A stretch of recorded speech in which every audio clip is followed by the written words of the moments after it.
Setelah menjalani operasi sesar, perawatan pasca operasi menjadi krusial untuk pemulihan yang optimal. Salah satu aspek yang penting adalah mengatur pola makan dengan bijak. Ya, agar cepat pulih, ternyata ada beberapa makanan yang harus Moms hindari setelah operasi sesar.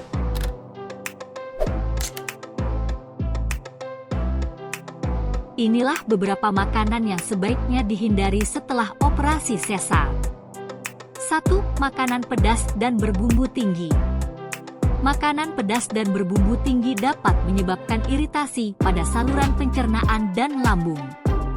Setelah operasi sesar, organ dalam perut masih dalam tahap penyembuhan. Makanan pedas akan meningkatkan risiko iritasi, peradangan, atau bahkan ketidaknyamanan. 2. Makanan dengan kandungan gas tinggi. Makanan yang dapat menyebabkan produksi gas, seperti sebaiknya dihindari. Adapun makanan dengan kandungan gas tinggi adalah kacang-kacangan, brokoli, kol, dan minuman bersoda. Gas yang terbentuk dapat menyebabkan tekanan di perut dan membuat nyeri, terutama saat mencoba untuk bergerak atau batuk. 3. Makanan dengan kandungan gula tinggi. Mengonsumsi makanan dengan kandungan gula tinggi dapat memengaruhi tingkat energi dan kadar gula darah yang mungkin sulit diatur setelah operasi sesar. Pilihlah makanan yang rendah gula untuk menghindari fluktuasi gula darah yang tidak diinginkan. 4. Makanan yang sulit dicerna. Makanan yang sulit dicerna, seperti daging merah berlemak tinggi, dapat memberikan beban berlebih pada sistem pencernaan. Ini dapat menghambat proses penyembuhan dan memperpanjang waktu pemulihan. 5. Makanan berlemak tinggi. Makanan berlemak tinggi, terutama lemak jenuh, sebaiknya dihindari setelah operasi sesar. Lemak berlebih dapat menyebabkan peningkatan berat badan dan menekan fungsi pencernaan, yang dapat memperlambat proses penyembuhan.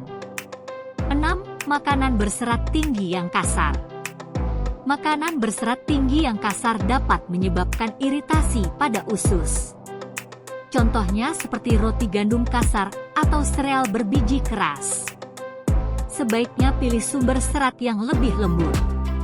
Moms bisa konsumsi makanan seperti buah-buahan yang dikupas atau sayuran yang dimasak hingga lembut. 7. Minuman bersoda dan berkafein tinggi. Minuman bersoda dan berkafein tinggi dapat menyebabkan dehidrasi dan meningkatkan risiko infeksi. Setelah operasi sesar, penting untuk menjaga hidrasi agar proses penyembuhan berjalan lancar. Pilihlah air, teh herbal, atau minuman rendah gula sebagai alternatif yang lebih baik. 8. Alkohol. Konsumsi alkohol sebaiknya dihindari setidaknya selama beberapa minggu setelah operasi sesar. Alkohol dapat berinteraksi dengan obat-obatan yang mungkin diberikan untuk mengontrol rasa nyeri atau mencegah infeksi. Menjaga pola makan setelah operasi sesar adalah langkah penting untuk memastikan pemulihan yang optimal dan menghindari komplikasi yang mungkin timbul. Konsultasikan dengan dokter atau ahli gizi untuk mendapatkan saran khusus berdasarkan kondisi kesehatan individu. Dengan menghindari makanan yang disebutkan di atas, Moms yang baru menjalani operasi sesar dapat fokus pada pemulihan dan perawatan diri yang diperlukan untuk memastikan kesehatan dirinya dan bayinya. Nah, itu dia Moms beberapa makanan yang harus dihindari setelah operasi sesar.